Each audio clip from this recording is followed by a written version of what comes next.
লুচি খেতে আমরা কে না ভালোবাসি। সবাই আমরা খুবই ভালোবাসি লুচি খেতে।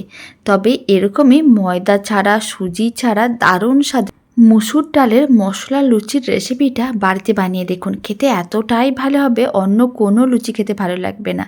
আর আজ আমি বানানো দেখাবো দারুণ স্বাদের রাস্তার ধারে রুটি তরকারির দোকানের যে সয়াবিন মটর আলুর তরকারিটা হয় তার রেসিপি বানানো দেখাবো, যা খেতে সত্যি ভীষণ ভালো হয়। আপনারাও বাড়িতে বানিয়ে দেখুন, খেতে এতটাই ভালো হবে রোজ বানাতে মন চাইবে। নমস্কার, আমি রুমি। তো চলুন দারুণ স্বাদের লুচি তরকারিটা বানানো শুরু করা যাক। তবে আমি যে লুচিটা বানানো দেখাচ্ছি, এই লুচিটা খেতে এত বেশি ভালো হয় যে আপনার এমনিই খেয়ে নিতে পারবেন কোনো রকম তরকারি ছাড়া। প্রথমে আমি 100 গ্রাম মুসুর ডাল নিয়েছিলাম। তারপরে জল দিয়ে খুব ভালো করে ডালগুলো ধুয়ে নিতে হবে, যাতে কোনো রকমের ময়লা না থাকে। এইভাবে আমি 3-4 বার জল দিয়ে ভালো করে ডালগুলোকে ধুয়ে নেব। খুব ভালো করে মুসুর ডালগুলো 3-4 বার জল দিয়ে ধুয়ে নিয়েছিলাম। এবার মুসুর ডালগুলোকে সেদ্ধ করতে হবে। আমি এখানে মুসুর ডাল দিয়ে বানাচ্ছি। যদি আপনারা একেবারে নিরামিষ বানাতে চাইছেন, তাহলে কিন্তু আপনারা মুগ ডাল দিয়েও সেমভাবে বানিয়ে দেখবেন, খেতে দারুণ লাগবে। এবার মুসুর ডালগুলোকে প্রেসার কুকারের মধ্যে দিয়ে দিতে হবে। সমস্ত মুসুর ডালগুলো আমি দিয়ে দিচ্ছি। আর মুসুর ডালগুলো দেওয়ার পরে অল্প করে একটু জল দিতে হবে।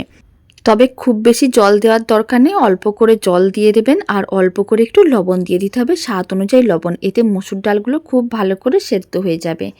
এখন ঢাকনাটা বন্ধ করে দিতে হবে। তারপরে মুসুর ডালগুলোকে খুব ভালো করে সেদ্ধ করে নিতে হবে। ফ্লেমটা অন করে দিচ্ছি। গ্যাসের ওভেনের ওপরে প্রেসার কুকারটাকে বসিয়ে দিচ্ছি আর একটা সিটি দিয়ে দেবো। এত কম সময়ের মধ্যে এত সুন্দর একটা লুচি বানানো যায়, বাড়িতে না বানিয়ে খেলে বুঝতেই পারবেন না। আর খেতে এত ভালো হয়। আর এই লুচি অনেকটা হেলদিও। একটা সিটি দিয়ে দেওয়ার পরে প্রেসার কুকারের ঢাকনাটা খুলে নিয়েছিলাম। আপনারা দেখুন মুসুর ডালটা খুব ভালো করে সেদ্ধ হয়ে গেছে। এবার একটা বড় যে কোনো মিক্সিং বোলের মধ্যে মুসুর ডাল সেদ্ধটা নিয়ে নিতে হবে। আর আপনারা যদি মুগ ডাল দিয়ে করেন, ঠিক একইভাবে মুগ ডালগুলোকেও সেদ্ধ করে নিতে হবে। চাইলে ছোলার ডাল দিয়েও বানিয়ে দেখতে পারেন, খেতে ভালোই লাগবে। এখন সেদ্ধ করা মুসুর ডালের মধ্যে দিয়ে দিলাম স্বাদ অনুযায়ী চিনি। আগে থেকে লবণ দিয়ে রেখেছিলাম, তাই আলাদা করে লবণ দিলাম না, শুধুমাত্র 1 চামচ চিনি দিলাম। আর 1 চামচের মতন সাদা তেল দিলাম, বড় চামচের 1 চামচ। সমস্ত কিছু একসঙ্গে খুব ভালো করে মিশিয়ে নিতে হবে। আর খুব ভালো করে মিশিয়ে মিশ্রণটাকে এইভাবে এক সাইডে রেখে দিচ্ছি, যাতে চিনিগুলো মেল্ট হয়ে যায় আর মিশ্রণটা একটু ঠান্ডা হয়ে যায়। কারণ ঠান্ডা না হলে লুচির জন্য ডোটা বানাতে অসুবিধা হবে। আর এই সময় কয়েকটা মশলাও দিয়ে রেখে দেবো, এতে মুসুর ডালের মধ্যে মশলাটা খুব ভালো করে ছড়িয়ে যাবে। অল্প করে একটু হিং দিয়েছিলাম, আর দিয়ে দিলাম কালো জিরে, ঝালের জন্য দিয়ে দিলাম চিলি ফ্লেক্স। খুব বেশি উপকরণ না, সামান্য বাড়িতে থাকা কয়েকটি উপকরণ মিশিয়ে নিতে হবে। তারপরে খুব ভালো করে এইভাবে মিশিয়ে এক সাইডে রেখে দিতে হবে, যতক্ষণ না চিনিগুলো মেল্ট হচ্ছে আর মিশ্রণটা একটু ঠান্ডা হচ্ছে। কারণ গরম অবস্থায় ডোটা বানাতে খুব অসুবিধা হবে, তাই এক সাইডে রেখে দিতে হবে। আর তরকারির জন্য এখানে আমি 3টে কাঁচা আলু নিয়েছি, খোসাগুলো ছাড়িয়ে নিতে হবে। এখানে 3টে মিডিয়াম সাইজের কাঁচা আলু নিয়েছিলাম। আর এই রান্নাতে একটু আলু, মটর, সয়াবিন সমপরিমাণ দিলে তরকারিটা সুন্দরভাবে রেডি হবে। তারপর আলুগুলোকে লম্বা করে কেটে মিডিয়াম সাইজের টুকরো করে কেটে নিতে হবে।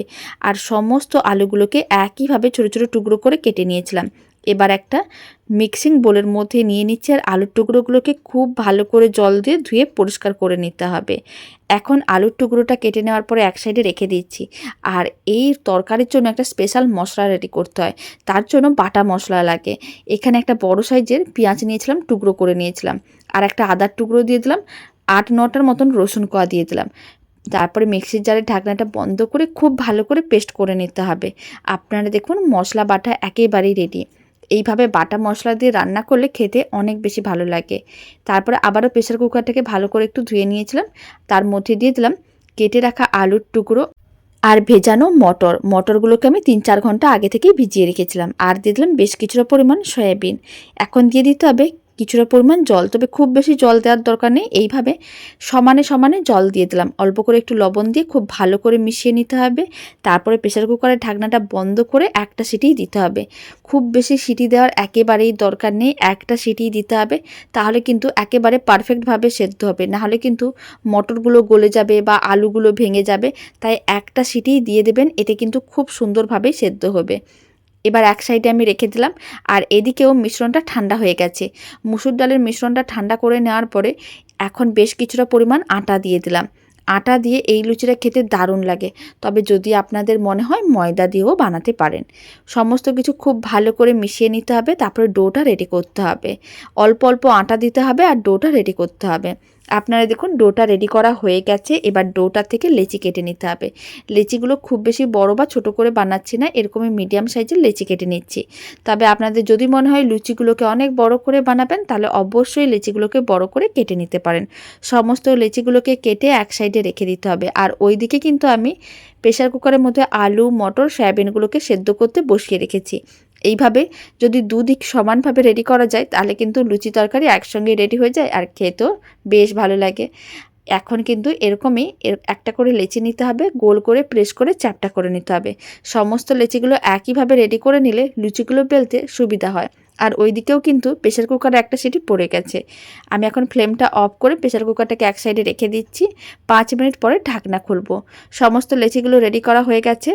এবার কিন্তু লুচিগুলো বেলে নিতে হবে। কিচেন স্ল্যাবের উপরে সামান্য করে তেল ব্রাশ করে নিতে হবে। তারপর একটা করে লেচি নিতে হবে, এপিড ওপিড হালকা করে একটু তেল ব্রাশ করে তারপরে কিন্তু এইভাবে বেলে নিতে হবে। খুব বেশি পাতলা করে বেলার দরকার নেই, আবার খুব বেশি মোটাও না। ঠিক এইভাবে মিডিয়াম করে লুচিগুলো রেডি করতে হবে। আর এই মশলা লুচিগুলো খেতে এত ভালো হয়, বাড়িতে একবার বানিয়ে দেখুন, তরকারিরও প্রয়োজন পড়বে না। আমি শুধুমাত্র এখানে তরকারিটা বানানো দেখাবো বলেই কিন্তু বানিয়েছি। এই লুচিটা খেতে এত ভালো হয় যে এমনিই খেয়ে নিতে পারবেন, কোনো রকম তরকারির প্রয়োজন পড়বে না। আপনারা দেখুন লুচিটা ঠিক এইভাবেই রেডি করতে হবে।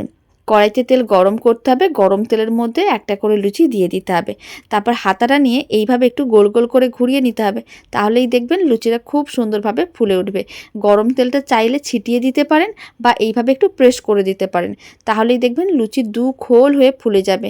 আর সমস্ত লুচিগুলো একইভাবে রেডি করতে হবে। এদিক ওদিক হালকা লাল করে ভেজে নিয়েছিলাম। আর এই লুচিটা একটু ভাজার পরেই দেখবেন লাল হয়ে যাবে, কারণ এটা আটা আর মুসুর ডাল দিয়ে বানানো। খুব ভালো করে উল্টে পাল্টে হালকা লাল করে ভেজে নিয়েছিলাম। লুচিটা একেবারে রেডি হয়ে গেছে, এক সাইডে রেখে দিচ্ছি। আর বাকি মুসুর ডালের লুচিগুলো একইভাবে রেডি করে নেব। একটা করে বেলে নেব আর একটা করেই ভেজে নেব, তাহলে কি সুন্দরভাবে রেডি হয়ে যাবে। আপনারা দেখুন প্রত্যেকটা লুচি কিন্তু বেশ সুন্দরভাবে রেডি হচ্ছে। বাকিগুলো রেডি করে নিতে হবে।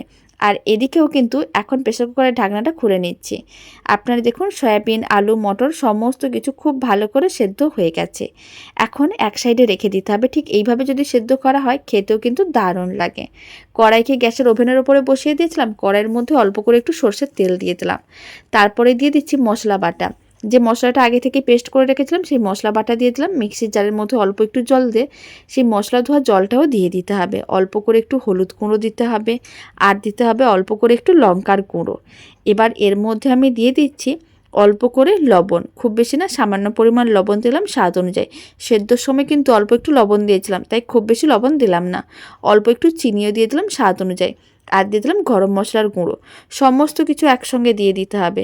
তারপরে খুব ভালো করে মিশিয়ে নিতে হবে। ফ্লেমটা মিডিয়ামে রেখে মশলাটাকে খুব ভালো করে কষিয়ে নিতে হবে যতক্ষণ না মশলার থেকে তেল বেরোনো শুরু করছে বা জলটা শুকনো হচ্ছে। যেহেতু খুব বেশি তেল দিইনি বা এইভাবে রান্না করলে খুব বেশি তেলেরও কিন্তু প্রয়োজন পড়ে না, তবে খেতে দারুণ হয়। আপনারা দেখুন প্রায় 2 মিনিট পরে দেখাচ্ছি, জলও শুকনো হয়ে গেছে আর মশলা থেকে তেল বেরোনো শুরু করে দিয়েছে। এখন সেদ্ধ করে রাখা মটর, আলু আর সয়াবিনগুলো দিয়ে দিতে হবে। খুব ভালো করে একসঙ্গে মিশিয়ে নিতে হবে। প্রায় 2 মিনিটের মতন নাড়াচাড়া করে নিয়েছিলাম। এবার পরিমাণ অনুযায়ী জল দিয়ে দিলাম। এই রান্না একটু ঝোল রাখতে হবে, মানে একটু পাতলা পাতলা রেডি করলে খেতে অনেক বেশি ভালো লাগবে।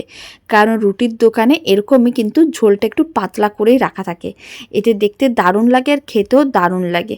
প্রায় 4-5 মিনিট ভালো করে ঝোলটাকে ফুটিয়ে নিতে হবে। 5 মিনিট মিডিয়াম টু হাই ফ্লেমে ঝোলটাকে ভালো করে ফুটিয়ে নিয়েছিলাম। ফ্লেমটা এখন অফ করে দিতে হবে। দারুণ স্বাদের রেসিপি একেবারেই রেডি।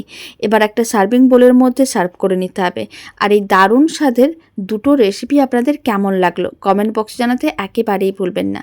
ভালো লেগে থাকলে আপনারা যদি ফেসবুক থেকে দেখছেন পেজটিকে লাইক করে নিতে পারেন নতুন রেসিপির আপডেট সবার আগে পাওয়ার জন্য। আর ইউটিউব থেকে দেখলে চ্যানেলটি সাবস্ক্রাইব করে নেওয়ার অনুরোধ রইল। পাশে থাকা বেল আইকনটি প্রেস করে নেবেন নতুন রেসিপির আপডেট সবার আগে পাওয়ার জন্য। আর বাড়িতে বানালে কমেন্ট বক্সে জানাতে একেবারেই ভুলবেন না খেয়ে কেমন লাগলো। তবে রেসিপিটা দেখে আপনাদের কেমন লাগলো সেটাও কিন্তু কমেন্ট বক্সে জানাতে একেবারেই ভুলবেন না। এবার আমি একটা লুচি ভেঙেও দেখিয়ে দিচ্ছি। আপনারা দেখুন প্রত্যেকটা লুচি হয়েছে একেবারে ফুলকো বলের মতন। এবার একটু ভেঙেও দেখিয়ে দিচ্ছি। দু খোলভাবে রেডি হয় আর এই লুচিগুলো এত নরম হয়, খাওয়ার পরেই বুঝতে পারবেন একটুও টান ভাব থাকবে না, একেবারে নরম তুলতুলে, খেতেও ভীষণ ভালো লাগে। তো চলুন ভিডিওটা আমি এখানে শেষ করছি। আপনারা সবাই ভালো থাকবেন, সুস্থ থাকবেন। আপনাদের সঙ্গে আবার নতুন রেসিপি নিয়ে দেখা হচ্ছে। তবে একবার হলেও বাড়িতে বানিয়ে দেখবেন, দারুণ লাগবে খেতে।